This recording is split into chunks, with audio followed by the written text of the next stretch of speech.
Hello everyone, my name is Emily Artful and I'm your host here on the Behind the Canvas podcast. Today our guest is D'Angelo Wallace. D'Angelo, why don't you tell us a little bit about your channel? Hi. My channel is self-titled. I just upload drawing videos, or at least I say I upload drawing videos. Some of them are not drawing videos, but I kind of throw them all into that category so they show up in people's recommended. Like sneak in that commentary a little bit. Yeah. Nobody will be the wiser. What got you into doing YouTube? Well, it kind of had two stages. Initially, I was just uploading videos to upload them. I used to upload speed paints because it was like fun to edit and put it with music and share it with my friends. But in 2018, like the beginning of 2018, that's when I started uploading videos with voiceover. And my second video, I think, that I uploaded or that I have up currently, it actually did really well. So I was like, maybe this is something that works. So I just kept uploading and trying to figure out what kind of videos I wanted to make, and the rest is history. Wow. Awesome. I love the kind of evolution from just like, chill, just doing the speed paints. I feel like that's like a natural evolution for a lot of us art YouTubers, is like we're just kind of digging around and then it kind of evolves from there, which is, I think, a good indicator that a lot of us art YouTubers like really were in this to have a good time and to do this for fun. And just because, it eventually made us a little money, it doesn't mean we don't still do this for fun. Yeah. But how do you feel about today's interview? Like what did you do to prep for this? Nothing. I wrote down, well, because I had the questions list beforehand, right? So I wrote down all my answers and I was like, so good. And then I forgot them and I didn't read them this morning, so. You're like, I'm just going to do it. I'm just going to balls to the walls. I'm just going to go. Yeah, we're just going to try. Yeah, see what comes out of it. Okay, so let's get right into those questions. I think I have a sinus infection, so if I sound more like a little boy than normal, that's what you get. Number one, what is a false perception people have about you? Oh, where do I start? Let's see. I could go any number of directions, but I will say this. Probably the biggest false perception, not that my subscribers have of me, but new people finding my channel, is they assume that I hate the people that I'm talking about sometimes. It's been very rare that I've talked about someone on YouTube who I actively disliked. A lot of the times when I'm criticizing people, it's not because, I hate them and just watching their content boils my blood. I would say it's usually because I care about their content to begin with, which is how I even know that this stuff is going on. But yeah, just the biggest comment I get whenever any of my commentary videos start getting picked up and new people find them is just like, oh my gosh, if you don't like it, don't watch it. And I'm just like, well, I do like it. That's why I have been watching it. I just have some things to say about it. So yeah, that's probably the biggest perception, is that like I hate everyone on YouTube. This guy is so divisive. He's so angry. What's his problem? It's like, we had a conversation before this, and like I was telling you, like there's a lot of, of course that commentary content is going to be critical, but it's always fair. It's always funny. There's always a lighthearted aspect to it. And your humor is very dry and sarcastic, and I feel like when people come on it, they're like, this guy is so rude, but it's like, oh yeah, if I could do a bonus, actually that might actually be the biggest misconception people have, is that everything I say, they just take it at face value. That, I can't lie, it just amuses me to no end, so I let that happen. But yeah, I'll go on and I'll say, for example, I deserve more subscribers than James Charles.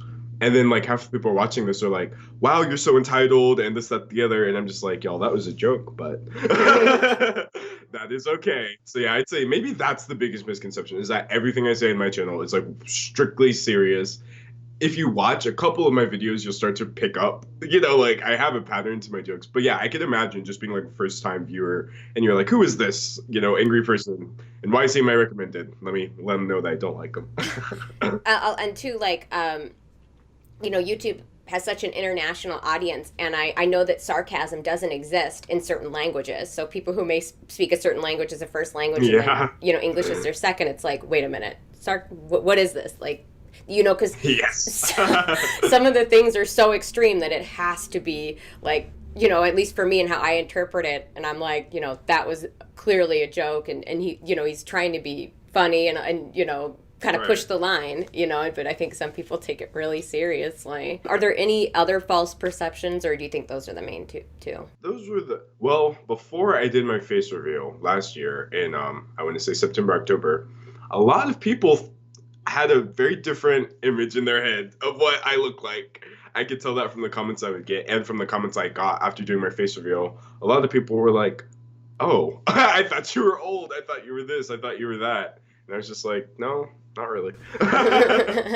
So yeah, but the appearance misconceptions all got cleared up in a day. They're like, "Whoa, All it that took was a face reveal. you're different than I imagined." I'm That's like, what I did it a people, lot. yeah, that's what they said about me. I think they had a very Yeah. different, yeah, I think they thought, like, a lot of people say, like, I imagined you with, like, frizzy hair and glasses and, like, just, like, this, like, super, like, edgy, but, like, kind of quirky, crazy looking girl. And then I come on and I look Yeah. like Morticia Adams, and they're like, with this bitch, what? Yeah. Yeah, you do actually look different than I thought you did. All right, next question. Who has inspired you the most in your artistic career? Hmm. I think there's a lot of artists that inspire me. There's a lot of artists that inspire me and then they wind up not inspiring me after the fact. Like if I take a more critical look at their work, I'm just like, oh. But I will say a few artists have remained like just I really look up to them pretty much for years. I would say the biggest one that comes to mind is Ethan Becker. Has done work for DreamWorks. I included a statement from him in my Rush Draws video, and he makes YouTube videos too. And like a Really? couple years ago, yeah, a couple years ago, I had found his art on Tumblr, and I was like, whoa, this stuff is crazy. And then I found him on Instagram, like separately, without looking for him, and I was like, oh, that's so weird. And then I found him on YouTube, and I was just like, okay, this is too weird. But like, This is happening in succession. right, right. Well, what is this? The rule of threes. And in between that, like we had gotten in contact, and he was really cool. He helped me out with like my video and told me about how things work in like the professional industry because he was a revisionist on Voltron actually. And so basically, just whenever I need help, he helps me. It's very inspirational. So yeah, I would say Ethan Becker. Thank you, Ethan, if you're watching this. I really appreciate it. That's awesome that, like, he directly will, like, I love that when there's that interaction between fans, especially when people have really made it big, like working for Yeah. DreamWorks. That's huge. But I love that he's still down to earth and interactive and like helpful. That's amazing. Oh yeah, absolutely. Is there anybody else? Anybody else? I guess in terms of work ethic, I would say Casey Golden. She actually scares me a lot. I think we had talked about this a little bit, but I have no mortal comprehension of how she uploads so frequently. Like I upload weekly at the moment, and I kind of want to maybe bump it up to 2 weeks, maybe possibly. But then Casey's over here uploading like almost every 2 days. Like if I could talk to her, I would pick her brain like, yo, what are you doing? Because her videos are really high quality too. Yeah, we were talking about the graphics and everything's in focus. Yeah. Yeah. Yeah, I'm like, did she sell her soul? Like, what's the secret? Casey, if you're watching this, you have to do like an exposed video of yourself and just tell us like how you get so much done.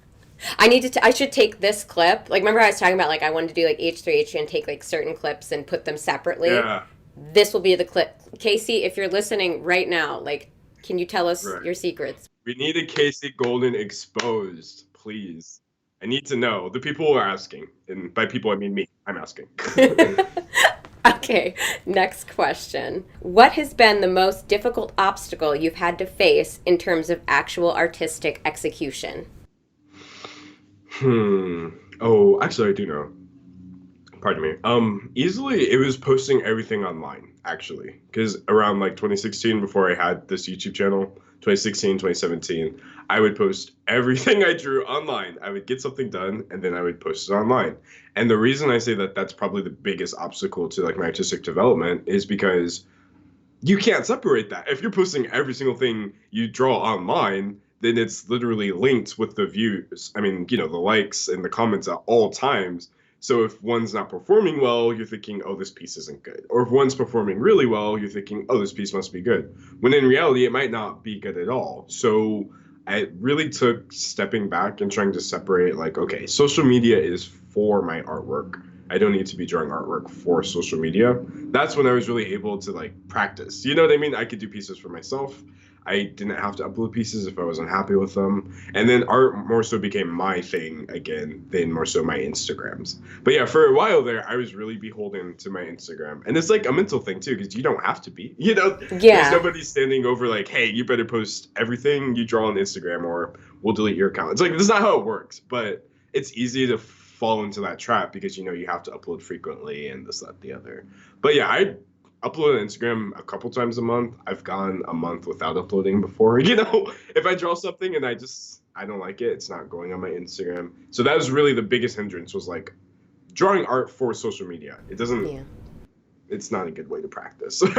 Yeah, and like you said, I mean, it's a total mental thing, and then you kind of wind up with a maze in your head, and you kind of, you know, mouse in the wheel kind of thing, and you get stuck. And you know, not only like on Instagram too, but on YouTube, and kind of being like, you know, I put so much effort into X, Y, and Z, and then there's like low engagement, and then it's like, does that Yeah. mean, you know, that I didn't do it right or something?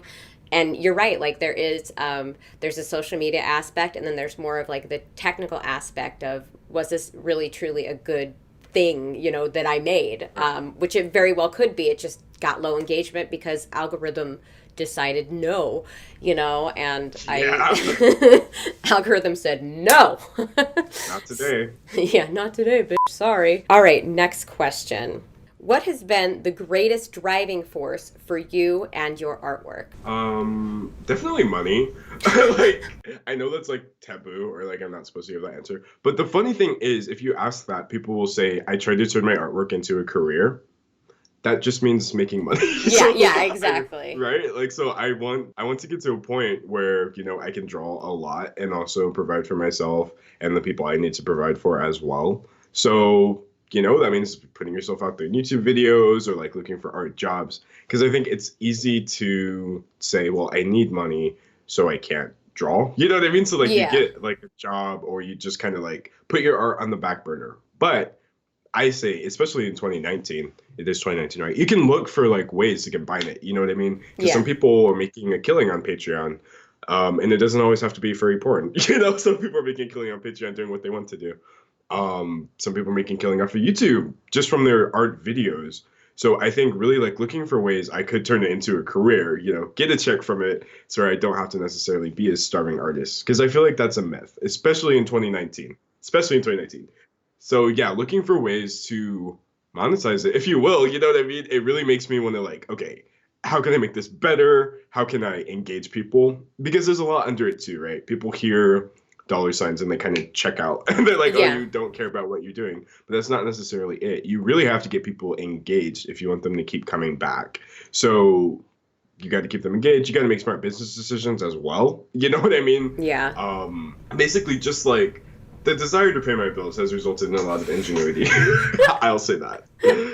And you know, too, it's like not only that, but a lot of artists, we're not just strictly, we draw things on paper and that's how we make our money. We hustle. Like, we all hustle. I have never met a single Right. artist who doesn't hustle, who's not their own, you know, financial consultant, who doesn't package their own orders and ship and everything and edit their own videos.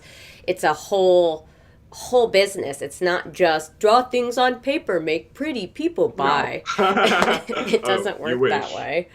And it really Yeah. frustrates me when people get like, it's something about artistic fields in particular upsets people when we want to earn a living off of our work. It infuriates people. Yeah. What's up with, okay, look, if I was, I don't know, doing stocks, trading stocks, for example, and they're like, why are you trading stocks? I'm not going to be like, oh, because I have a passion for to make money. You know what I mean?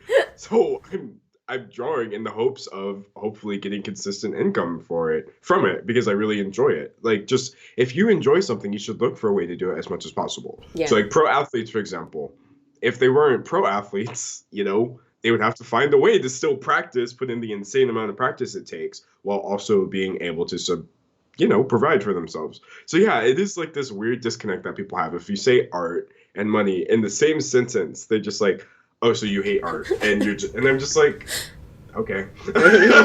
All right, yep, Works for I'm me. the greedy one. You wouldn't say that to a mechanic. You wouldn't say like, "Oh my God, like you can't just fix cars for free." Like, what is your? I got a comment the other Right. day on my, I don't, no, you can't have free art. Video that I did, and it was basically just I went through all my archives of people being like, "Can you design me a tattoo for free?" and pick the best ones and like put them in a video. And I was like trying to be funny, but people got like really pissed off and like, "You're so greedy and you can't even do something for a friend." I'm like, "Do you know how complicated what they wanted, that what they were asking for? Like a 9 by 12 should only be like $20. It's like, it's not the size. It's not the size. It's the it is big. Like, people don't understand. It is so, and for me, I don't ever set my commission rates. I know some people will do like the full Yeah, body yeah, this, yeah. full body this. I don't ever do that because I just depends. There's so many variants of what people want and how complicated something is. So every piece is a different price. Not every artist charges a fortune for their work, but just because Right. one thing, like I mentioned one number in my video, people are like, "You're so greedy." And it's not Right. like, yeah. And it's not like Pitchforks. we don't make stuff for our friends for holidays and birthdays. Like, Right. everybody does that. But for some Yeah. reason, it just infuriates God people. forbid. Yeah. God forbid we try to, eat, pay our bills, and it's just, I don't know what it But is. you know what the funny thing is too? If What? you're not actively trying to make money, or if you're not actively getting money from your artwork, but you also like don't have a normal job, then people will also accuse you of being lazy. They'll just Yep. like, oh, just go get a normal job. You don't want to be like everyone else, so you can't work a 9 to 5. And I'm just like, which one is it? You know what I mean? Am I supposed to be seeking an income?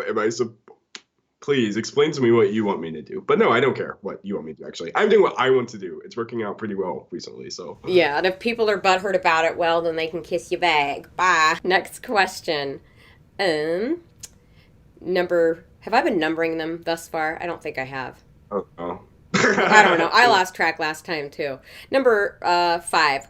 Was there ever a time in your artistic career where you almost gave up and chose a different path? Yeah, recently I decided to become a full-time YouTuber. I'm just kidding.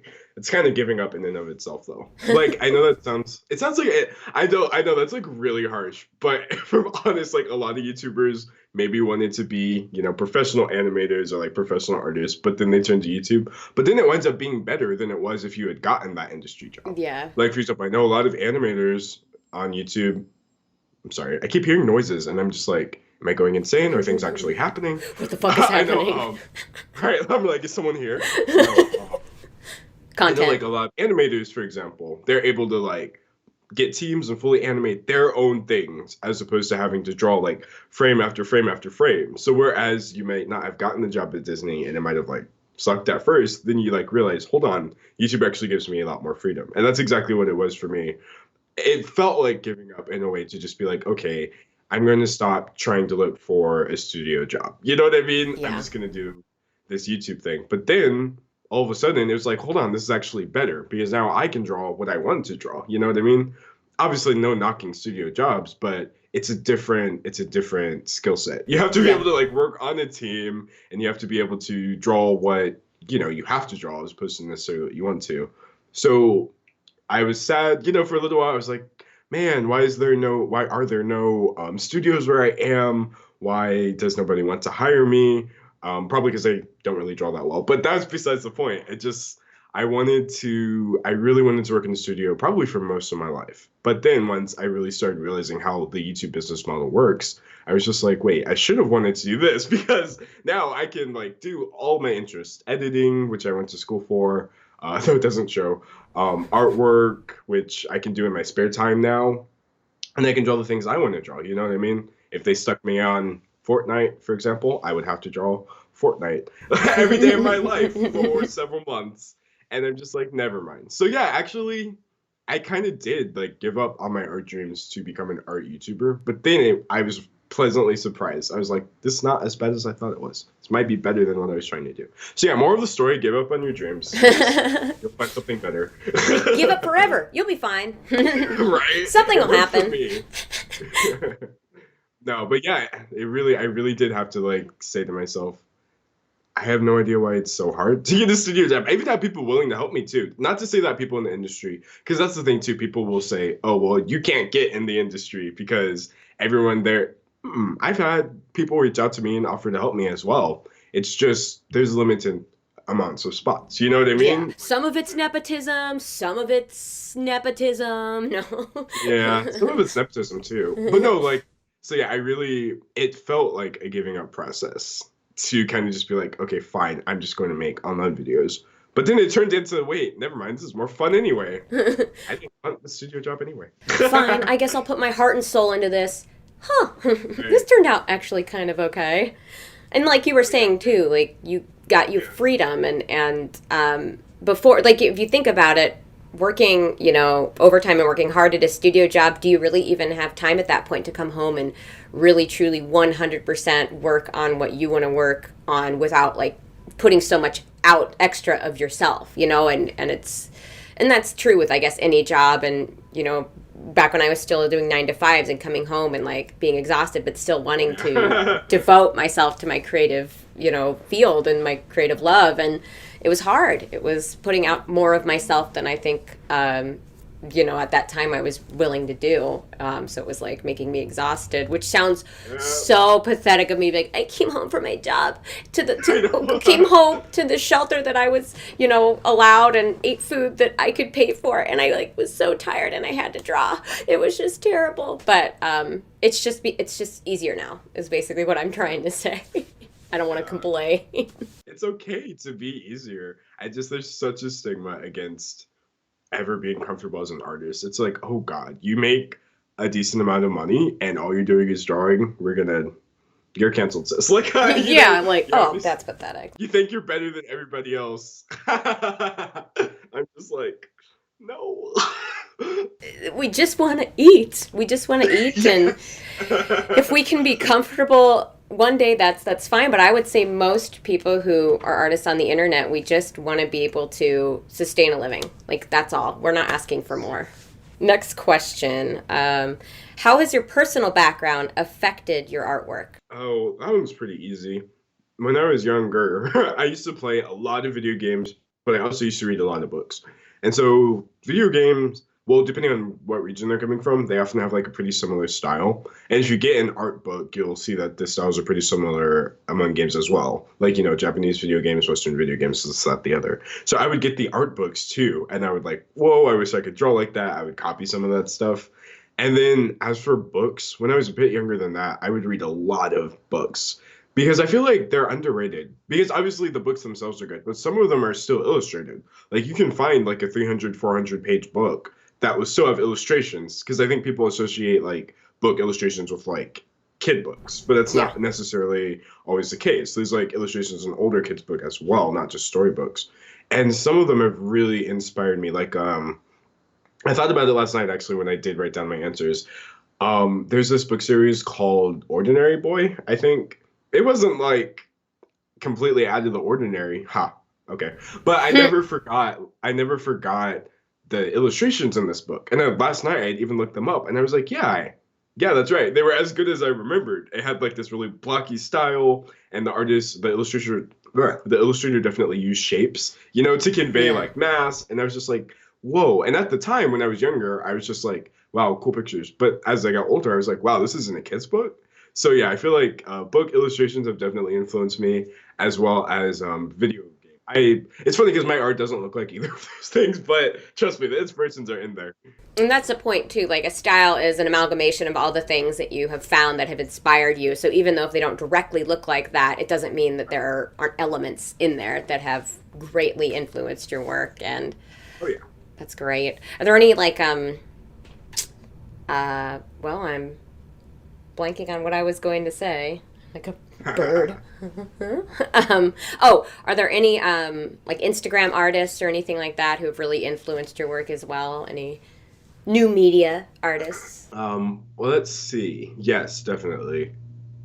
Okay, sorry, I don't want like, should I get my phone? No, that's hacking. Off the top of my head, I can remember there's this artist called BW Usagi, something like that. I'll send you the links, that way maybe you can throw them on screen and I'll put them on screen. Okay, first of all, disclaimer, their artwork is a little creepy. It's like real scary stuff, but it's always been like really cool to me as well because the rendering is insane. Another Instagram artist that really inspires me is like all on key. Again, these people, I don't know what's up with their usernames because they're really Oh my hard to God, say. yes. But I'll send you the link. Her stuff, if you look at it, you're like, whoa. She kind of draws digitally, but it looks like a traditional painting, and not just a Oh, I traditional love painting, that. like a Renaissance painting. Yeah, like Really? she has like the flowing fabrics and like the inscriptions, and I'm just like, yo, This it's is crazy how hardcore. good you can be at art, but like no one will find you. It's bizarre. So yeah, I say artists like that who are like doing more, I would say definitely inspire me because a lot of people have a lot of followers on Instagram, and it's just kind of like, they've been doing the same thing for a little while, and For it's the like it's masses art. nice. Yeah, yeah, yeah. There has people have to draw that, and a lot of times it seems like these people enjoy what they're drawing, so that's good. But I really like finding artists you can tell like they're trying to draw new things or weird things, even if they necessarily don't perform well commercially. You know what I mean? Yeah, exactly. That they're not afraid to have low engagement in order to get Hmm. out. And eventually, somebody's going to find it, go, this is Yeah. baller. So, it's like, I don't ever feel bad for these artists because I'm like, somebody's going to find this person and they're Yes. going to blow up. It's going to happen. It just is. Because there's a niche for everything. And then eventually that niche will become bigger and bigger. And, I think of all the weird stuff, that has come to light in new media and things that are so popular. And you think about like this morning I was watching that, I don't know if you've seen it. It's like called Wang Wang by Chick Chick. And it's the and it's this Japanese girl dressed head to toe in like chicken outfit and like these No. animated chickens. Okay, it's so weird, but it's got like 2 point something million views. And I think about like all the different like not even necessarily just like Japanese overseas stuff, but like some really unusual media coming from everywhere, every country that like becomes super Yeah. popular. And that's something that like is totally like what, but it's so well done Right. and so interesting that like back before it really became big and these weird videos became big, I'm like something's going to blow up one day. Always Or happens. yeah, just weird stuff like that. What is something you would tell your past young artist self? Stop drawing anime. I know people are going to take that out of context. They're like, oh my gosh, he hates anime. I knew it. No, no, no, no, no. Don't just stop drawing anime. Stop only drawing anime. There you go. I was like, I want to say like 5 to 6 years ago. It's all I would draw because it's cool. Whoa, there's this whole other country and their artwork looks different than ours. So I'm gonna like draw that instead. So Screw action American packed. comics. Right, and it's like that's all well and good, and it really is good because if you're inspired to draw by anything at a young age, good, keep that same energy. But you can't start with well, people have such strong feelings about this. I'm trying to word it carefully. But actually, this is going on your channel, so I don't care. You can't start with something that's not fundamentally correct.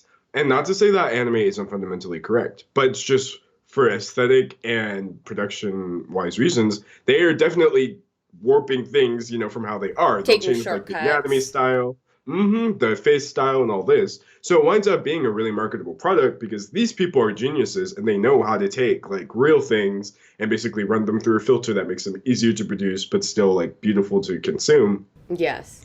Don't think like a 13-year-old necessarily knows how to do that. It's just like, oh, big eyes. And so you miss a lot of what's actually going on.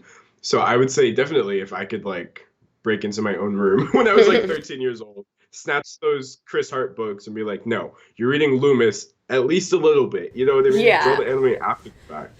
And the reason I say, right, whoa, people have noses. What? But I just like the reason I say this is because it actually took a couple years, my adjustment period from, oh, I'm going to be a mangaka, even though that makes no sense whatsoever, to like actually trying to learn things more fundamentally accurate took years. I'm just like, if you learn something, it's harder to unlearn it, in my opinion. So I Yes. would say be careful how you're learning. Don't stop drawing the things that you want to draw, but just make sure that, you're learning. Otherwise, you're going to be real stuck for a really long time. Yeah. Absolutely.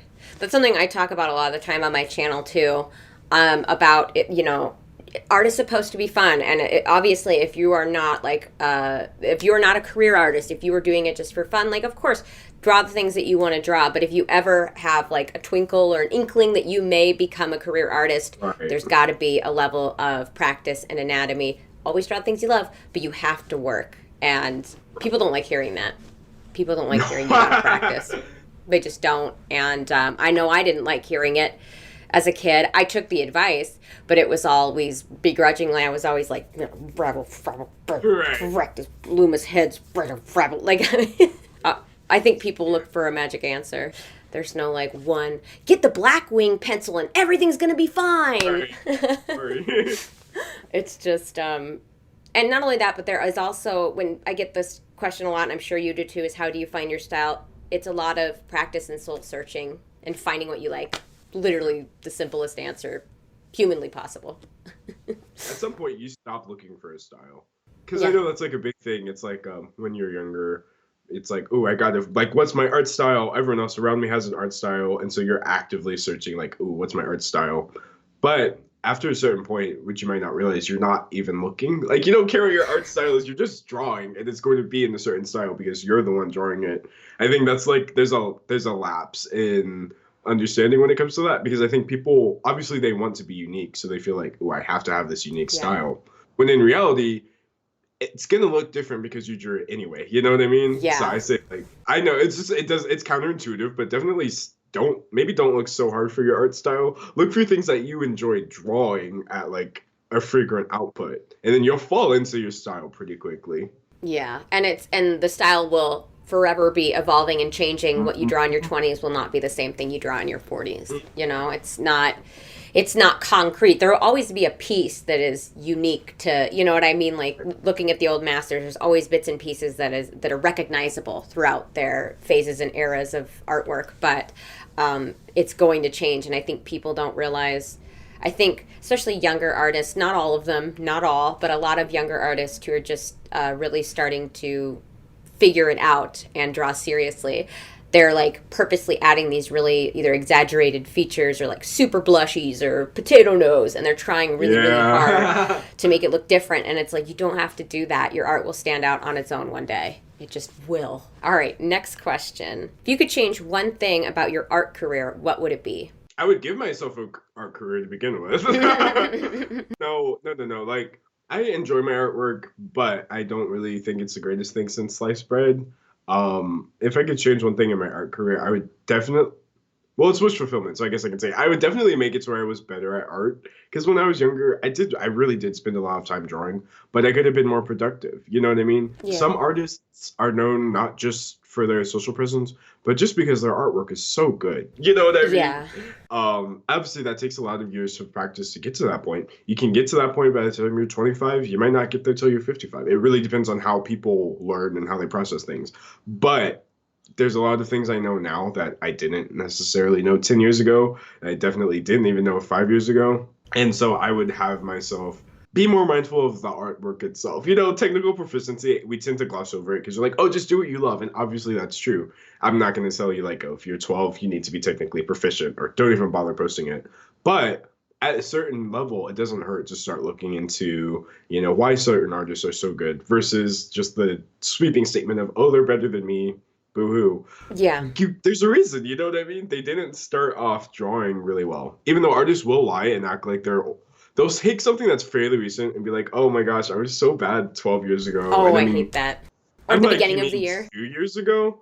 Yeah. Oh, actually, hold on. Okay, wait. I don't know how much I should say. I'm not going to say which artist it is, but there's someone on Instagram who this person draws purposely bad art. And then they'll be like, I drew this 10 years ago. And then they'll put it next to their good art. And they'll be like, this is an art improvement meme. And when I was younger, I fell hard for those. I was Really? like, whoa. Yeah, I was like, whoa, this is so crazy. Look at this improvement. But then one day I noticed, like, it kind of looked like one of these drawings was on the same paper as the current drawing. I'm like, that's a little weird. And then it started dawning on me, like, wait, why do you have all these drawings from like 2001? And then why were you practicing hands when you were like 10? And then I took a more critical look and I was like, this is all fake. So again, that's an example of what I would try to change. Instead of necessarily like shock value and art memes and like I would like to get to a point where I'm known for my artwork. Like you think, wow, D'Angelo Wallace, that dude can draw. And I'm not there yet, but I literally have so much time ahead of me, you know what I mean? Yeah. Life is short, but it's not that short. There's plenty of time to practice. So yeah, I hope as I get older, I continue to get better. If I could change it, I would make myself better now, but it is what it is. That thing you said about like the that's okay. I don't want to sound like totally naive, but I know people have done that where like they've drawn purposely bad art and then compared it to what they have done and kind of made a career off of it. But I didn't know Yeah. how popular, rampant it was. I did really, because like I mean sometimes I'll see like people post like, oh my god, this was only 10 months ago and look at how bad it was, and I'm like, okay, it's not that bad. But I have not seen much of the. I've seen like kids drawings like when they were little, like Sure. mommy, but I've never. Okay, I have to look that up afterwards because now I'm like super curious about that. That's shady as fuck. And then you're building your name on that because it's not really Yeah. about how good your art is; it's how bad it used to be. So it's like, Right.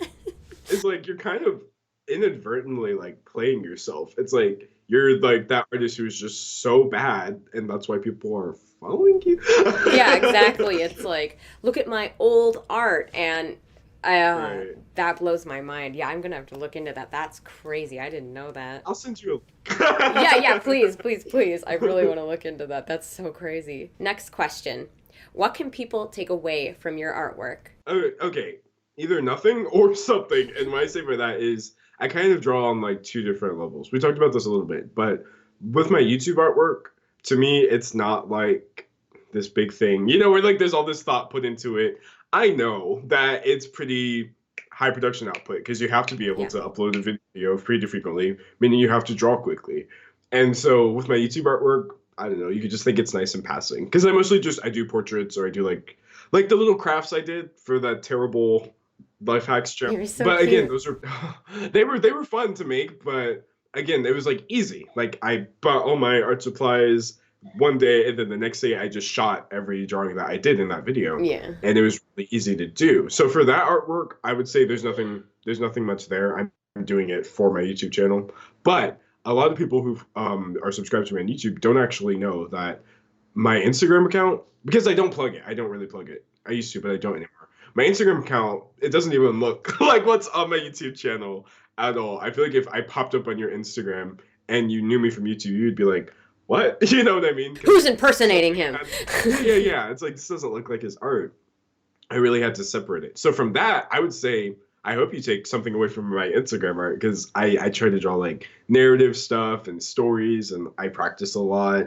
Some of it is good, some of it is not. You know what I mean? But that's just the pitfall you run into when you're practicing. Yeah. I really consider myself to be someone who's still learning to draw very much. So I want you to take away from my Instagram art, like, whoa, this person has a work ethic. You know what I mean? He's Yeah. trying to do something. He really is. But no, for my YouTube art, we all know why I'm making it. We Yeah. all know it's fairly easy to do.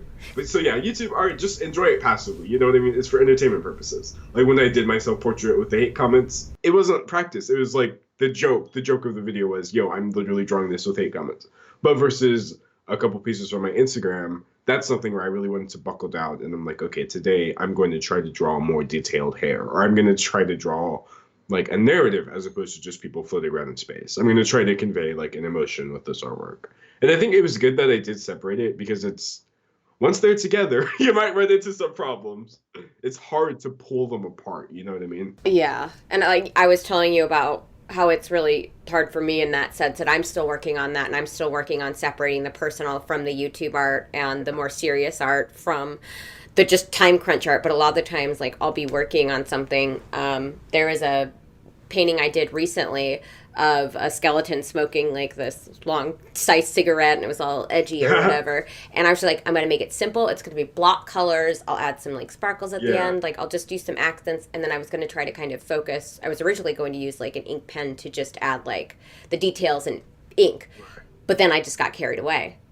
And I'm like, this video is going to be late. Like, oh, guess Right. that's happening today because I just couldn't stop.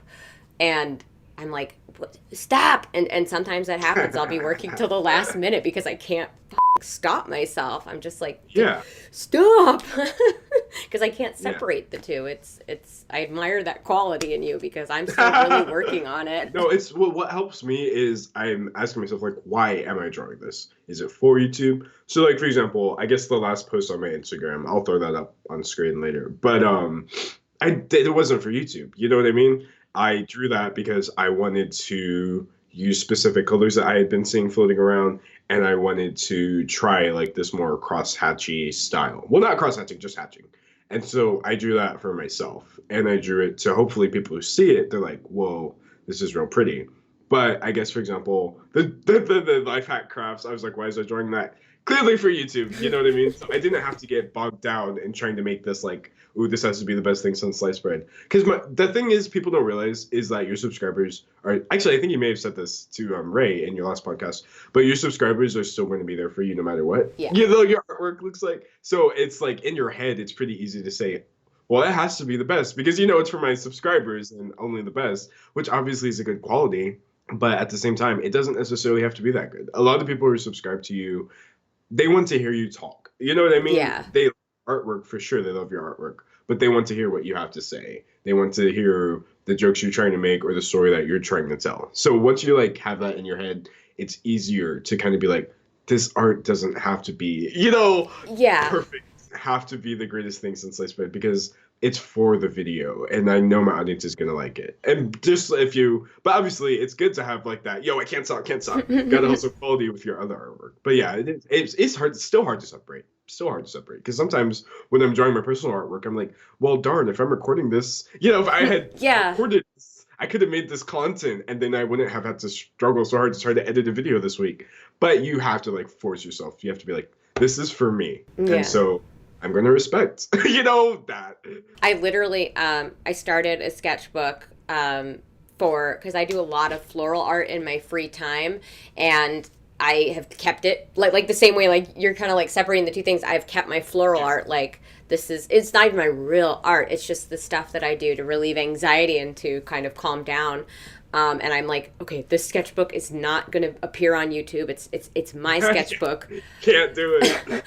But then I went back on it because I'm like, well, you know what? I should talk about how I use floral art to relieve my anxiety. It could help someone. Well, then the sketchbook has to be in the video. And I'm just like, well, I went back on that real fast. But then it's like, oh, it's just such a weird feeling. But then back to like what you were saying about how people are there for you. It's really interesting because I think the larger YouTube audience are people who they're not necessarily sitting and have their phone in front of them and are watching actively. They are doing something and, you know, washing the dishes, cleaning the house, what have you. And they're every now and again looking back at the screen.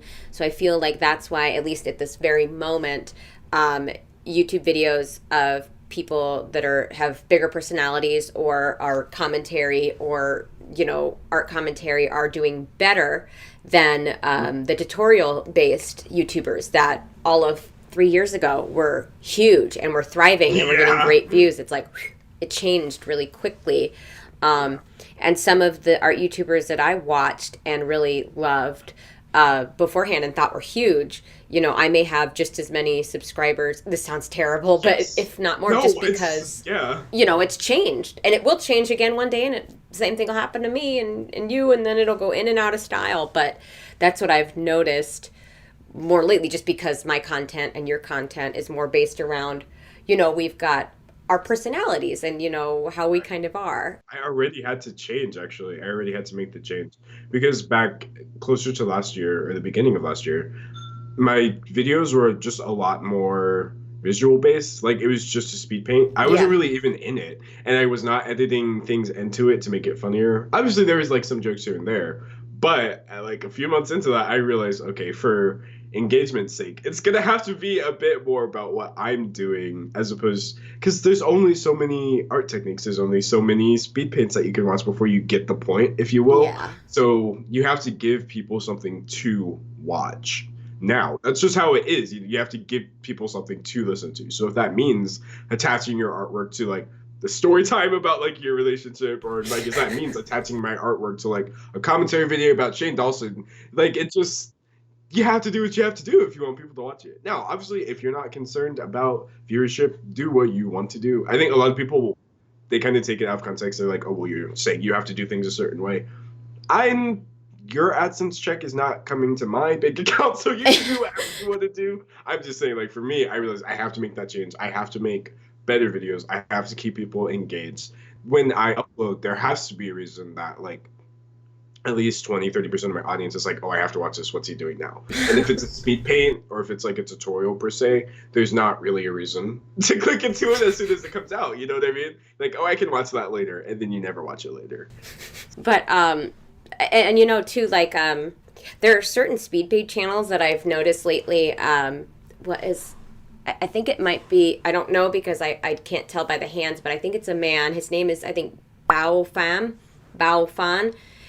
I don't know if you've. Oh, okay. Why do I feel like I've heard of him? He does the watercolor paintings with the women with the really with the closed eyes and the really large faces. Yes. So many views, and his are just slow, Yes. calm, because they're like anxiety relieving videos. They're just slow, calm, Right. and they're so good. They're always good. They're very similar. He's like got butterflies in every single piece, but like I can watch those videos for hours if somebody let me. Yeah. And there's nothing like, it's just slow speed paint, and I'm okay with that. But his views are usually really, really good. And then there's a viral, I believe, Japanese artist who does acrylic paintings, and he's been on my recommended a lot, and it's just anime inspired, very crisp. Looks like they're digital acrylic paintings. For some reason, the algorithm really favors those videos, those really relaxing, calm speed paint videos. But like the ones are seeming to kind of disappear a little bit. But yeah, because people's attention spans are changing rapidly, and I've got a very, very young son who is 19 months, but then I also have a stepson who is 10 years old, big into Fortnite, big into oh boy, yeah, Roblox. And when I bring up Minecraft, he's like, like Minecraft is like old, and I'm like, oh, excuse me. excuse me. Yeah, I'm like, I love Minecraft. That's the thing that we bonded about when, my husband and I first met or reconnected. But getting to see, like, because he's Gen Z technically, I think my 10-year-old is, and what content he consumes on YouTube, and he used to be a big Jake Paul fan until I sat him down and I'm like, Vinny, like, I can't let you watch Jake Paul, bud. Like, he's just not a good role model. And then Lance Stewart he liked too, the prank guy. And I'm like thinking of his Lance Stewart's girlfriends with her big boobies out all the time, and I'm like, Vinny, bud, like, you can't watch this stuff. I don't want to police your content too much, but I said this is just, because he kept calling everybody, boy, what up, bruh, and I'm like, you don't want to be this, like, please, like, listen to me, that you're so much more intelligent. And I said, if I thought that you were at an age where you could separate how you behave from the content you consume, I would let you watch it, but he's just not there yet. But watching his kind of attention span and what he's interested in has actually helped me and my channel, because, that's not really my demographic. My demographic is older, but like we were talking about, the bigger you get, the more younger audience you have, because that is the larger audience on YouTube. But I notice, like, I do have to, with titles and things like that, I try to never, ever, ever put something in the title that isn't very strictly in the video. But I still try to make those, like, really eye-catching titles. A lot of big YouTubers on Twitter will, like, poll what title sounds better, what thumbnail looks better, and it's because, kids' attention spans, they're becoming less and less. It doesn't necessarily always have to be a bad thing. They're just interested in a lot of different things, and the world is very fast moving. So keeping up with that, and keeping up with, like you said, just putting everything into your content and trying to make it better, more interesting, almost cut down on the time and make things a little bit more digestible. That's like infographic shows are huge now because they make things small and more, digestible for a larger audience. And it has to be faster paced too. It has to be faster paced now. because people watch your video, but then they want to watch the next video. They're here to watch your video. They're on a spree, and you're just part of it. And you really have to accept that. You know what I mean? You got to make it It bingeable. requires faster pace. I noticed you did that yourself too. Like your most recent videos compared to some of your older videos, they move a lot faster. You're kind of moving things along. Hold on, this is what I'm talking about today. This is what I need to get out of the way. This is what happened, and this, that, the other. It has to be like that. It's not the days of like turning on your webcam and you're like, hey guys, like today Lonely we're Girl gonna be 15 drawing here. this. Right. And I'm gonna rant about this for like 45 minutes and you're just gonna sit there. It's not gonna happen. Yeah, exactly. Even this podcast, like we're like hitting points, but every point is new. Yes. We're not like we're not beating a point to death. We always have like we're doing really good. I think we're effing killing it. Why did I just censor myself? I think we're fucking killing it right now.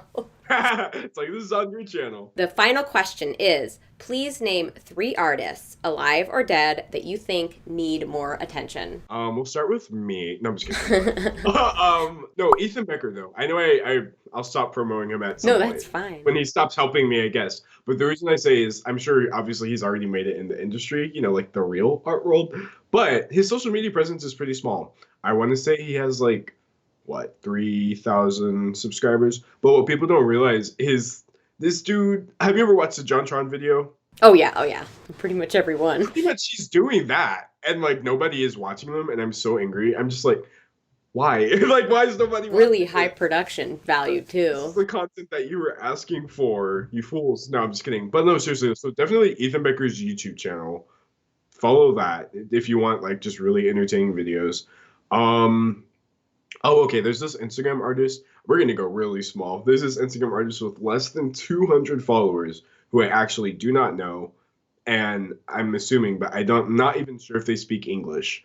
But his Instagram handle is Scott with 6 C's, like SCCCCCOTT. But if you take a look at his work, which obviously I'll send it to you so you can put it on screen. If you take a look at his work, you're gonna scratch your head like, how does this person have less than 200 followers? That does not make sense. Like, this stuff looks like it could be video game cover art, like not concept art, like production art. This guy's drawing like these crazy creatures. It looks like he's been doing this for a long time. Maybe he doesn't know how to use Instagram. I don't know, because I'm like, a lot of times I see like there's no hashtags, and I'm just like, my guy, you could have had like. But I don't think he cares. It's really obvious that this person has put a lot of time into their artwork. I just feel like they're one of the most underrated artists I've ever seen. Yeah, absolutely. I can't wait to Let's- see. And I love when Yeah, you yeah, find yeah. someone like that, because then it's like you're like in on a little secret. Yeah. It's like, I'm just waiting for them to blow up. And then there's this artist, actually, my very best friend really likes this artist. I do too. But Manny.oe, I believe. But again, I'll send you the link. Okay, so this guy, I don't know if he goes to art school. I think it's in his bio. His stuff is so cool because at first glance, it's like bright and it's like Instagram artwork, if you will. You know, it's like a certain style. But if you look closer, you realize this guy is drawing figures so well. And I don't know if it's because he does a lot of studies or what, but his figure drawing is so good. And like his use of color, some of it is almost photographic. Really? Yeah, and like he draws these crazy designs, but it's also really coherent. And you look at it and you're like, this is crazy. No, I don't think he has a small account, but he doesn't have 50K yet, I don't believe, on Instagram. Was that 3? Was that 3? Yeah, that was 3. Actually, do you mind if I do a 4th one? No, go right Actually, I ahead. wrote this person down. Give me a second. I'm actually being so rude right now. No, that's totally fine. Like that's the whole. I wanted to do this podcast to like help intermingle some channels, but also to like promote other artists that are amazing. All right, so I saved her artwork for this very reason. Give me like 1 minute max, I promise. I'll find this person. I follow an account that has like 4,000 Instagram followers, and her art is absolutely amazing. And I'll plug her real quick. Her name is I think Unica, JUNICA_H, I think. And she does like video games. She does the modeling and the designing, and her Oh, wow. art is incredible. I'll have to show you. You'll like it. I know you'll like it. Between last night when I found this, or when I saved this person so I could talk about her today, and today, it looks like she's gotten like 700 more followers. Really? In less than, maybe this artist is not going to be small because I'm noticing a bit of an algorithmic. Whoa. What? Okay, never mind. This artist is in the process of blowing up. Her last post has 12,000 likes. Oh, Actually, really? 13,000. Yeah, yeah. This artist. Okay, so if you want to follow an artist who's starting to blow up and deserves it, this artist name is Mavis Ruiz, and her Instagram handle is like May Ruiz Cruz. Again, we'll put it on screen because these handles. Seriously, the reason I would recommend her is because her artwork has like these cool shapes and the coloring. It's like she uses realistic colors, but she's applying them to very stylized faces, and so the Oh, result is pretty cool. stunning. And I had found her when she had like less than 10,000. I think she had like 8,000, but she's on her way to 11,000 apparently. So I guess her account's blowing up. It finally happened. Yay! Yeah, so yay All for thanks to us Mavis just thinking Sisters. about it. Right? So yeah, never mind. It seems like she's gonna be fine follower wise, but still follow her anyway. Her stuff is so good. I know people will like it. Because that's the thing, like I know these artists have what it takes. It's just for whatever reason the algorithm hasn't realized that yet. So yeah, follow Ethan Becker, follow Mavis Ruiz, follow me, follow Scott on Instagram. I'm serious, you're all gonna be surprised at Scott's Instagram account. And follow whoever else I said.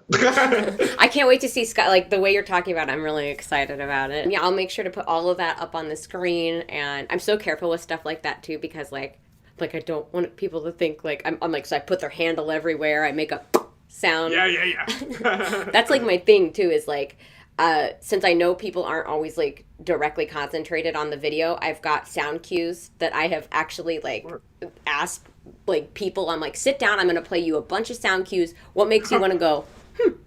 So I test. Really smart. Yeah. So that when people are like oh, I should look on the screen or ding, that's really important. Actually, it works. It Yeah. works. Like when I was scrubbing through the podcast with Ray yesterday, I heard it and I did. I wasn't thinking about it. I wasn't conscious. I was just like, you know what I mean? That's so Yeah. weird. Like I tested different frequencies. It took a while for me to like I was testing it on my mom because I'm like my mom doesn't watch YouTube videos. This isn't for her. So what's going to make her pay attention is probably going to make other people pay attention. And same with like my husband. I'm like, which sound, grabs your attention? And he's like, they all sound the same. I'm like, well, they're different pitches. They're different frequencies. So there's some science behind some of my videos, but it's like I'll make sure I do that ding. So and it won't be me going ding because then no one Right. would look. They'd go, oh, no, honey, no. I can't listen to this. Sorry. No. Oh, Cancel.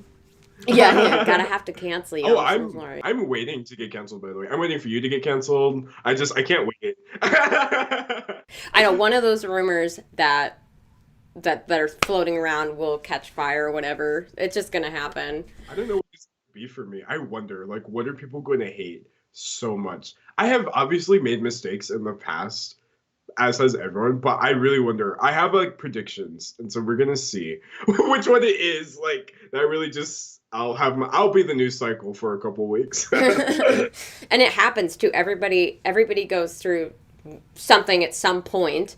And like I was talking to you about, like, and I've talked about this on my Twitter. I haven't really talked about it on my YouTube just because I'm genuinely like a little afraid. So I just barely mention it. But I want people to know that there is someone out there that I've had in my life predating my internet era that is unhealthily obsessed with me. And like we were talking about, like, I don't go on lolcow, but I have, viewers and things like that send me stuff and be like, is this true? Is this true? I heard this about you. Or angry people are like, is this true about you? And it's like, I had to stop. Yeah, I had to stop completely reading my request and my unaccepted DMs because there was just like people, I just couldn't, I'm like, I don't want to see that. And I feel bad because I know it isolates a part of my audience who are genuinely want to talk to me. So what I did instead, I'm like, people are a lot more afraid to ask questions on public, like in terms of like, is this true or not or whatever. So I say, at me if you have like an art question, because I will always like respond or talk to you or comment, and I'm always good about that. But DMs I just can't do anymore because this person has spread some really crazy rumors, and it's not that hard to make an anonymous account. And again, this person just makes sock puppet after sock puppet, and I can think of one thing that I'm waiting for people to find and I'm just I told you about it and I'm like, I already know Yeah. it's stupid. Should I just say it? Should I just do it? Do it. Okay. Yeah, of course, like content. I was actually trying not to laugh when you said it. Actually, go ahead, expose yourself. Okay, all right. So before a pre-internet, not pre-internet, but like pre-internet presence, Emily, I was a musician. I like toured around the Bay Area, and I didn't do any like huge shows, just little things. I had a little tiny fan base, and my whole thing was like I was trying to be like this edgelord. I was trying to be like a provocateur. I was trying to get people like mad at me, like and Yeah. I was telling D'Angelo, and he's like, "Get that promo, girl." Yeah, you're doing it right. Yeah, No, I was like, I'm just kidding. I'm just kidding. yeah, I was just like trying to get people mad at me. So I'd post stuff like never about specific people, and you'll there's nothing like I've never been outright cruel or mean to anyone ever. Like it's just, but I would be like, I hate fat chicks, or like Katy. I said something about like Katy Perry being a slut. Like dance for me, Katy. Girls who dress like Katy Perry's are like I was really trying to be edgy and like mean because I wanted that reaction and like. Yeah.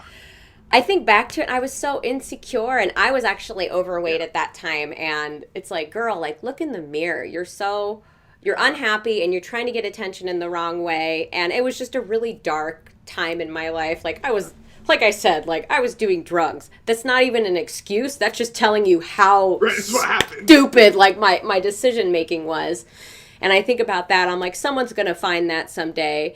And I don't really care because I know it's wrong. Like, I would never, like we talked about, you know, how Tana Mojo 1 is like a business genius with whatever she's doing. Yeah. Because, you know, but how to like, she's like, a lot of these big YouTubers are not introspective when they get in trouble. They pay no thought to the past or they pay no thought to the wrongs that they've made. And in my situation, there were incidents that happened in my life that I'm like, wait a minute, like something's wrong with me. Like I need to make a change. And I had to look inside myself and go, well, I could keep being a bad person or I could go to therapy, be introspective and learn how to blame myself, you know? And I think a lot of these big YouTubers, like really, really big, like God level big, their ego's so large that they cannot possibly try to blame themselves. It's people around them because they are surrounded by yes men and yes women. But yeah, like expose myself. Like I know it was wrong. What it just reminded me of? What? Okay, so the artists I talk about, like when I talk about things that I consider to be wrong, it's not life or death stuff. You know what I mean? Mm-hmm. Tracing over some stuff, making weird videos and saying they're for kids. That's not really harming anyone. But last night, actually, pretty late last night, this was trending on Twitter. I'm not sure if you've seen it yet.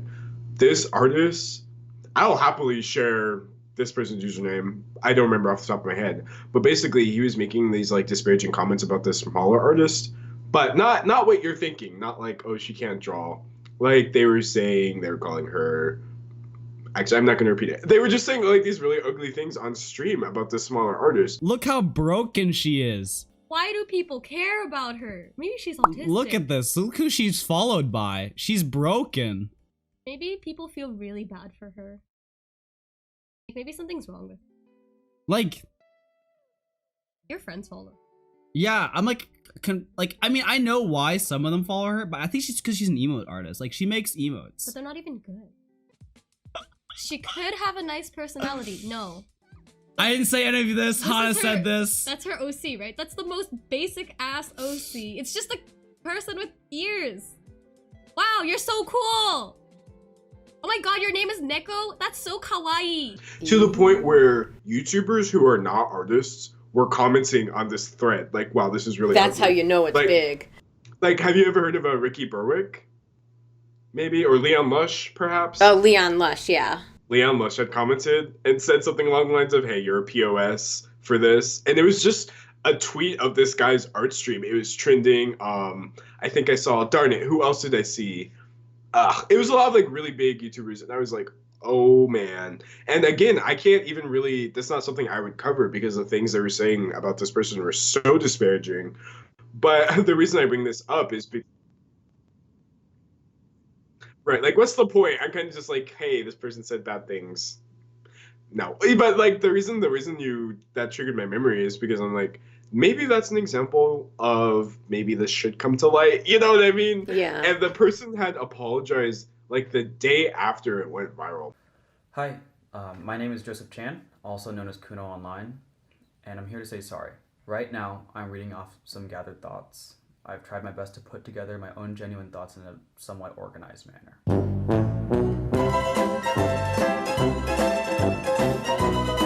Look how broken she is. And the reason I was thinking about that is because you said like a lot of these people, like their egos, or maybe they don't even come to grips and they still try to apologize.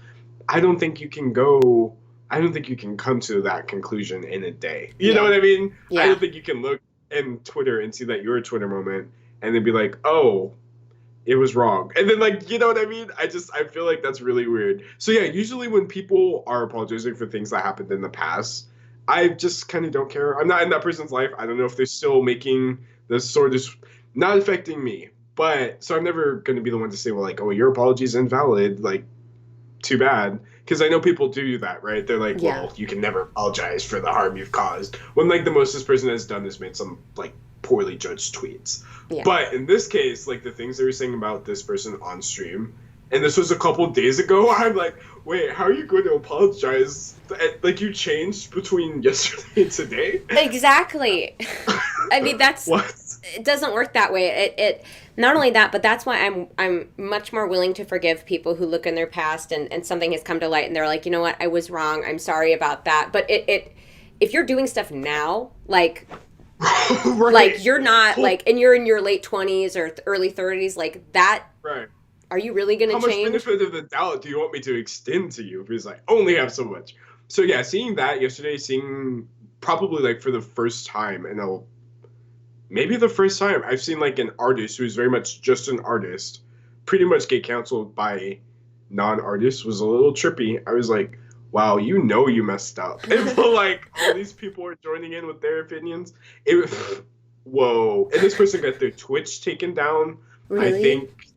Yeah, their Twitch was banned because they were literally violating the terms of service by what? Yeah, exactly. Like I'm like, okay, if you're banning the terms of service, maybe you should get banned. I think their Patreon was in the process of getting taken down because Patreon has an you can't bully people on other sites and also have a Patreon. It's in their terms of service as well. Yeah. It was so ugly. But the reason that it kind of stood out to me was because it wasn't just this artist. It was like this artist and his girlfriend or whatever saying these things. But the Twitch chat. Oh yeah, the girlfriend was saying like she was like this piece of trash who learned to draw in MS Paint, thinks she's better than you. And I was like, what? And then they were saying ableist stuff about her. Yeah. Is she handicapped, the smaller artist? We don't know. They were like, oh well, maybe she like R word, like R word level or worse. No, they were saying like they were implying that she has autism because of how bad her artwork is. Oh, I hate when people do that. I hate that. Yeah, and I'm just like, what is happening? But the reason it was so bad was because it wasn't just, I mean, him and his girlfriend, whatever, but the Twitch chat was going off. There were some big artists in there who were like, oh yeah, living for this, and yeah, drag them. And I'm just like, what? I'm just like, this is just bullying and you're supporting it. So yeah, last night, or if it was a couple days ago, I just like, there's only so much you can expect me to feel for another person, you know what I mean? Yeah.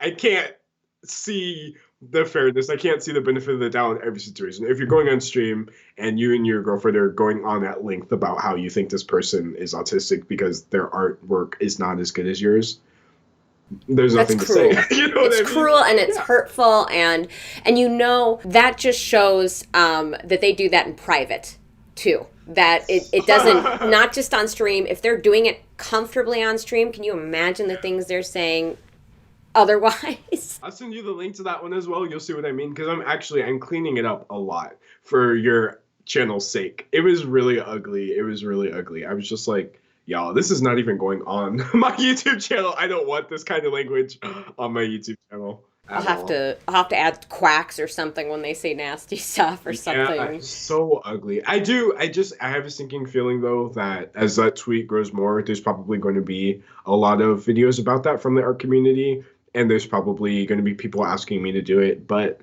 No. Like I know, like I'm internally, I'm sure we could try to make this the next big thing for the next 2 weeks. But this was very straightforward. There's no discussion to be had. You know Yeah. what I mean? You can't be out here discouraging smaller artists and because first of all, what sense does that make if this person is younger than you and they haven't had enough time to practice? What are you expecting from them? You know what I Yeah, mean? and it's just Like, did you forget that you used to not be that great?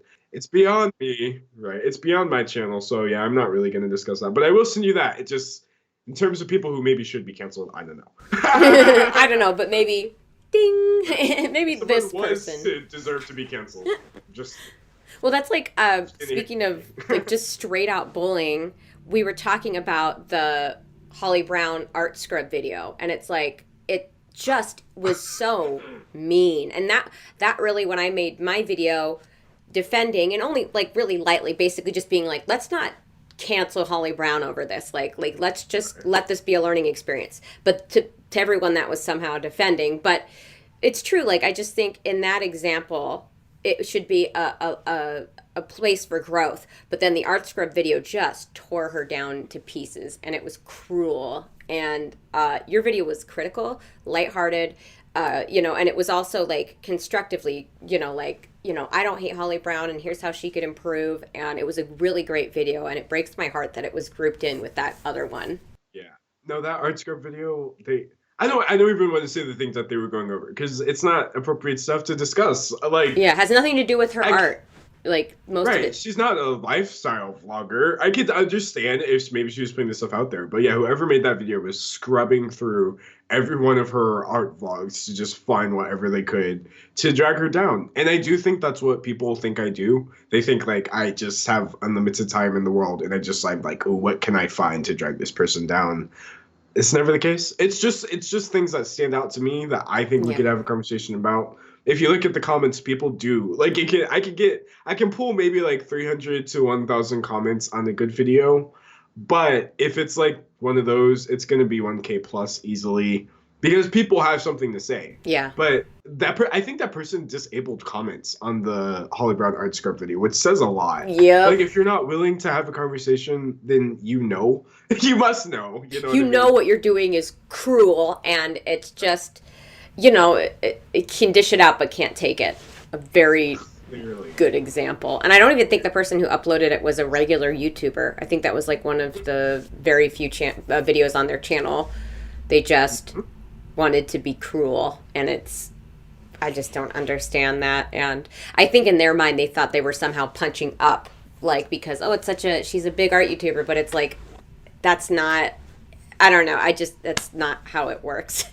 You're just not appropriate. Yeah, exactly. Just like wrong. And I think as much as Ray and I talked about how the art community, I feel like, is the least combative community in terms of like, openly. Like I really don't get that many really cruel comments. You know what I mean? Like, I will sometimes get, like, you're fat, you're ugly, or somebody said my face looked like the back of a foot, or a heel or something, and I'm just like, nice Family Guy joke that you took. That's so rare. Like, I can maybe count on one hand the ones that are really, really, really cruel that are on the YouTube comments. Everybody gets creepy, weird comments or stuff on other social. But on YouTube, it really is a really good community. There's just those rotten people that exist, like, any basket. I have noticed that certain commenters are the same person. So, like, I'll get, like, an influx, like, maybe 5 comments from one person, and I'm like, weird. And they're on 5 different videos. But then later, I'll get another particularly nasty hate comment. And it's like that same person, and I'm just like, what? But the reason I bring this up is because actually I had watched my video, and then I watched a video from Creepshow Art, and then I watched a video from, I don't know, was it Lucas Painador? That same commenter was in all 3 of our comment sections, just like spewing the stuff. I was like, how much time? Hunting around. Right. So yeah, even when it is bad, a lot of times it's not that bad. It's some very bad, YouTube commenters. And I'm just like, honestly, you just have bad takes. Like, you can say all day that you don't like I don't know. What is there not to like? Not much. But you can say that you don't like the things I do on my channel, and that's fine because that's just an opinion. That's not hate.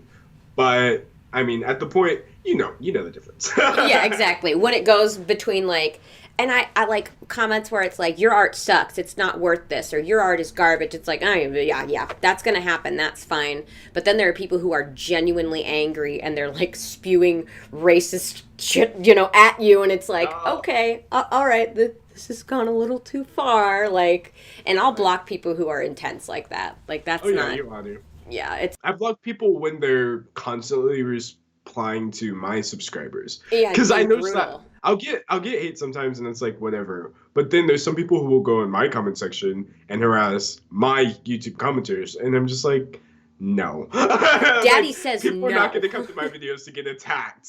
That's not. I mean, I'll attack you. You can come to my videos to get attacked by me, but not by randos in the comment section. I know that, and it's not fair because they're angry at these people for liking you. So it's like it's like just let, and it's not even like I'm upset because like let people like me. It's let people like who they want to like. Like, why do you have to be so angry? Why are people so angry? And who has time to make all these sock puppet accounts and do all this? Like, it's go do something productive. It's dark, it's rare, and I feel like a large, like most of my audience is my consistent core audience that keeps coming back. They're supportive. They want me to make content that I like because it's content that they like, and I feel like your audience is very much the same way. And it's just, I think it's overall, it's a really good community, and I think we deserve more attention. Okay, like the animation community got their bump. Okay, they got to be in Rewind. Like, where's our bump? Now, I will say it did sink a little bit that, like, the only time I've seen strict artists get attention from other YouTubers was literally last night when this person was being so hateful that people had to join in, and I'm just like, no!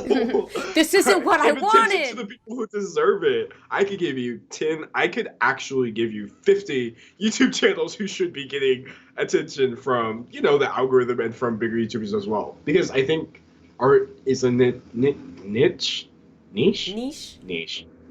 gonna say niche. That's what art I is say. A niche, right? But it might be too much of a niche. I know the algorithm treats it like, okay, well, if you make art videos, you are never going to get outside of this audience ever. We're only ever going to promote your videos to artists, which is good. And some artists can break out of that, obviously. Like Super Ray Dizzle has been extremely successful in getting people who don't necessarily draw to get engaged. But again, the content had to get there in the first place. You know what I mean?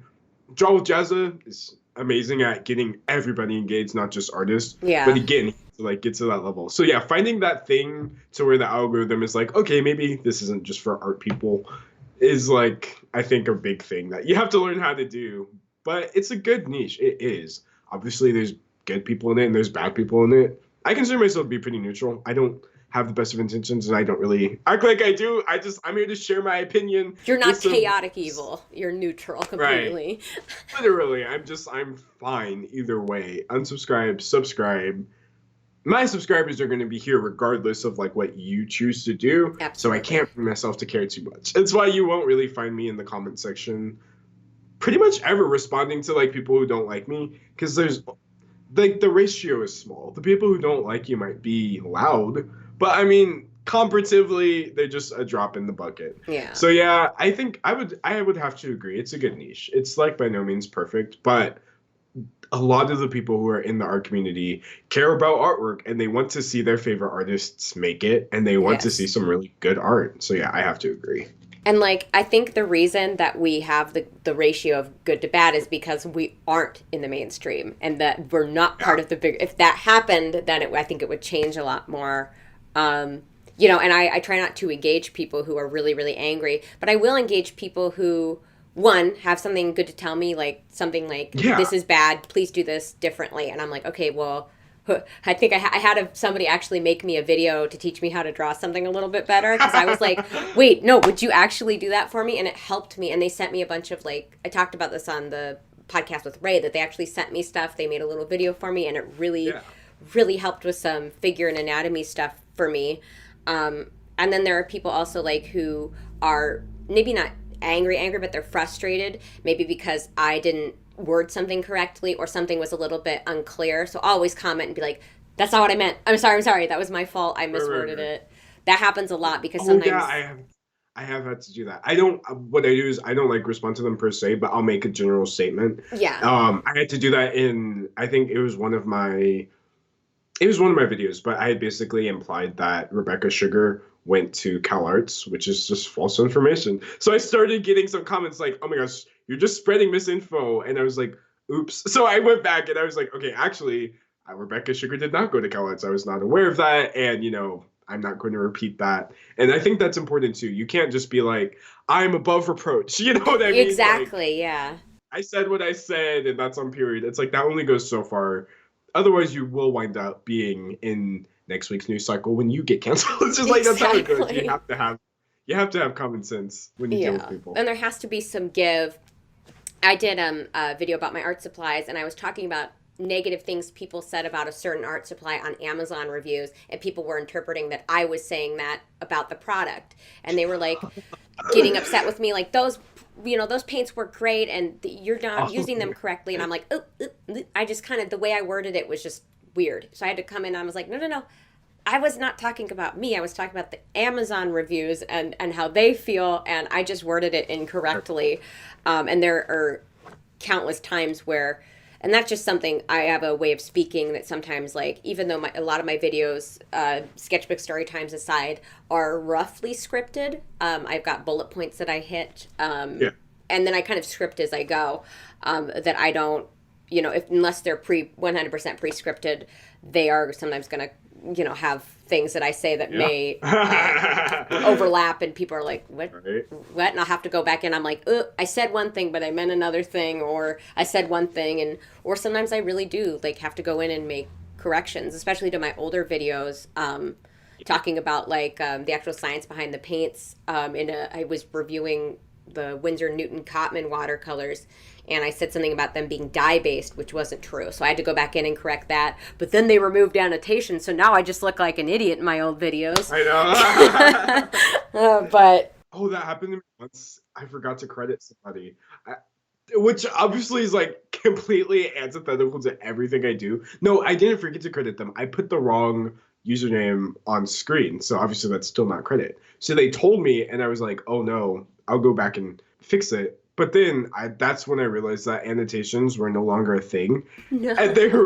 And I was like, okay, I put it in the description, and they're like, okay, can you just add an annotation?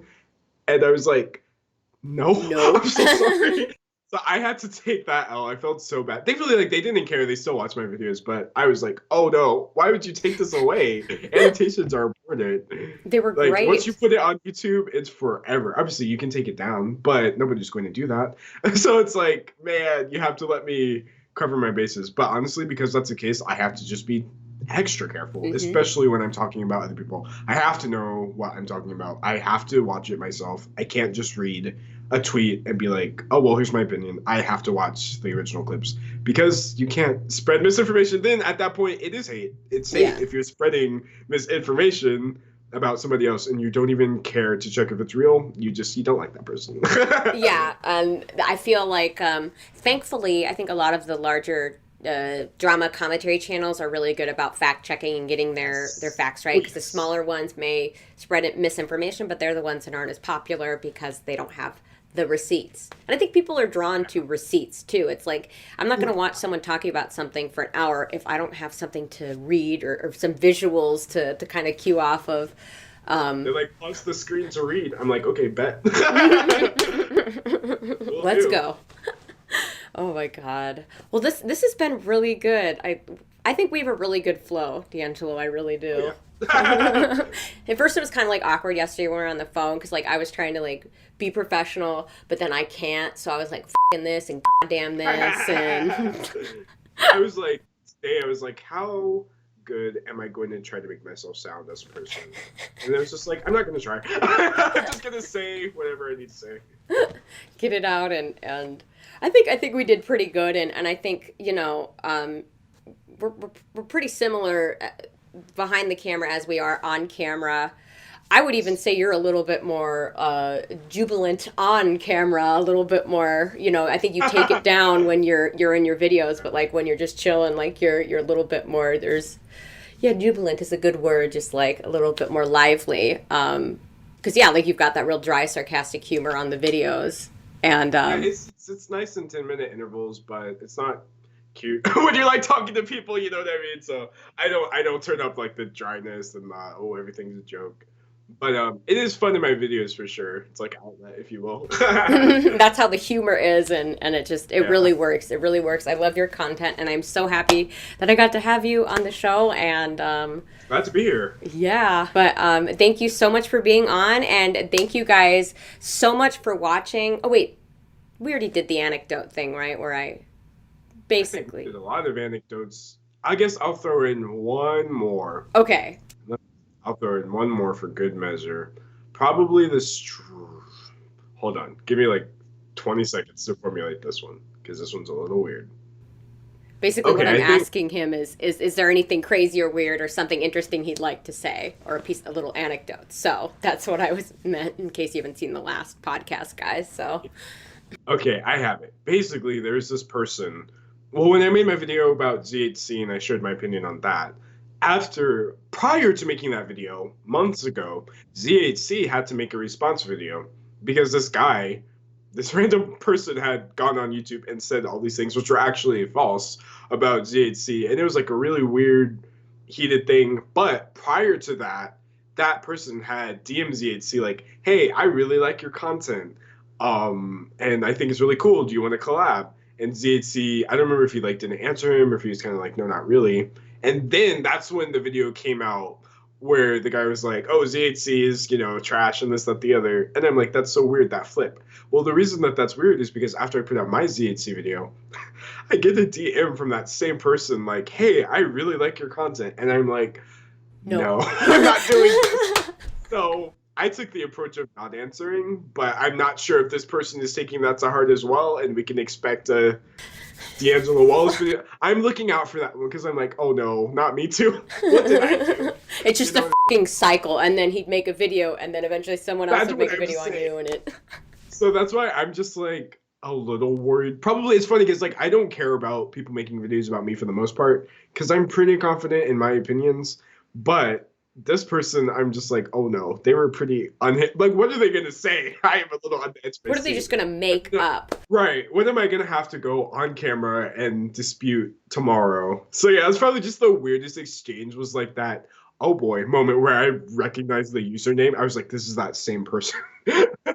What's funny about ZHC is I feel like, you're, like I said, same with the Holly Brown video, yours was critical but lighthearted and funny, and it was a good video. Zach took it really well. He was like, oh, it was funny. I needed a good ribbing or what have you. But people like really, out of everyone, I'm like, why are people, probably because he's got such a young audience, they just get so angry at him for like, and I think it's because he does tons of giveaways. He's always giving back to his audience, always, charity, he's always doing great things, and I think it's because he has the money to give that even though people realize he's giving the money away, so it's maybe in his bank account for I don't know how long before he gives it away, but people get so angry at him, and there was I don't get.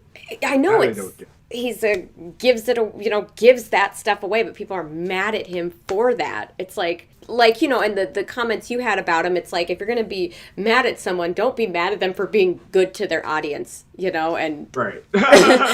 So helping support the people that support him. What was funny was the other day, I'm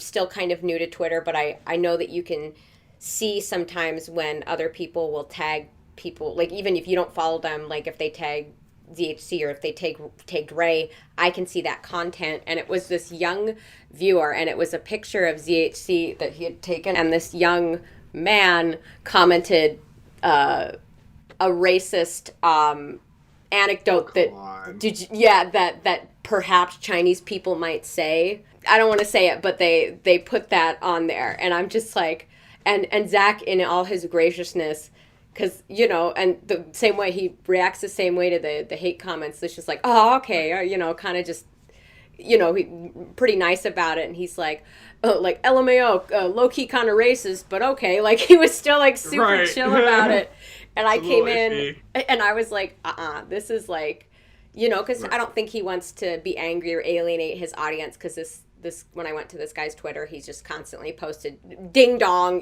something that rhymes with that on like all these things, and kept saying, saw this ding dong kind of guy at the mall, like a lot of like not okay stuff, but he posted a lot about Zach and how much he admired him. So I'm like, okay, so Zach doesn't want to go in on him, but I'm going to. So I responded to him, and I was like, and I wasn't not going to go in on him. He's a kid. So I just said, a much better way to support the content creators that you really like is really just to watch their stuff. You don't have to be racist or try to be racist and funny to get their attention. And I wasn't trying to be mean. I was just being like, hey, just watch his stuff and keep supporting him. You don't have to be racist to try to get their attention. Right. But it was young people will do that though. Kids will do that. Yeah. Like, they want attention from somebody, so they'll resort to like weird tactics, and it's just like, it's not how that works. Yeah, and it gets like really cringe, and it's just like, I know he's a kid, and I didn't, like I said, I didn't want to go in on him, but I wanted to educate him and be like, hey, like, Zach won't say it to you, because Zach is going to be too nice. He's too nice, he's super nice to his audience, he's not going to say anything to you, but I'm like, he probably didn't really appreciate it being called a rhymes with ding dong, like it's not. And what was good, actually, the kid came back and said, okay, sorry, but then like immediately afterwards deleted the whole thread. Like it happened like in rapid succession. So that was actually good, but it was like, speaking of Zach and things that have happened to Zach, like just noticing that engagement and with the kids, and like how intense the engagement is. And I think it is because largely he has a much younger audience, that level. He's got more of the larger YouTube audience watching him.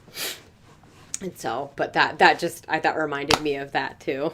Yeah, people are interesting. Hey, you know what question you should, what's the name of this podcast again? Behind the Canvas? You know what question you should ask at the end of your Behind the Canvas what Behind the Canvas podcast, just to see how real people get? Ask them, what's one thing that you can say since you're on my channel and not yours? That's a really good idea, because that's the whole thing we were talking about yesterday too. I'm like, you can kind of say whatever you want. And right. All right, so I'm gonna pick my thing. The one thing I will say, which this is just a bit too direct for me to put on my own channel, I'm going to say, if the only thing that you can think of to criticize somebody is something that is not related to their opinion, then I can't value your opinion. If the only thing you can think to say about someone is their appearance, or, the way they talk, or just something that you didn't like and it has nothing to do with what they're saying, I can't bring myself to care about what you're saying. Come at me all day about my opinions and, my delivery, the things that I'm actually doing. Yeah, but when I see, but when they see, like, the Holly Brown art script video and they're coming after all these things that she doesn't make an issue, that just shows me, I know you don't have anything on this person. You know what I mean? Otherwise, you wouldn't have to resort to things that aren't real. So, yeah, it's just a message to all you people. You know who you are. Just, you don't have any good points, and it shows. All right, D'Angelo, this has been such a good time. I'm so happy that you could join me here. Sorry we had a false start ending a moment ago, but I wanted to squeeze a little bit more content out of this. But get that view time. Thank you so much. I'll try to make sure my subscribers watch it. So. Oh yeah, and guys, make sure that you subscribe to D'Angelo. You follow or subscribe to any of the people that we've mentioned here in this video. Thank you guys so much for watching, and don't forget to stay out of trouble. See you guys later.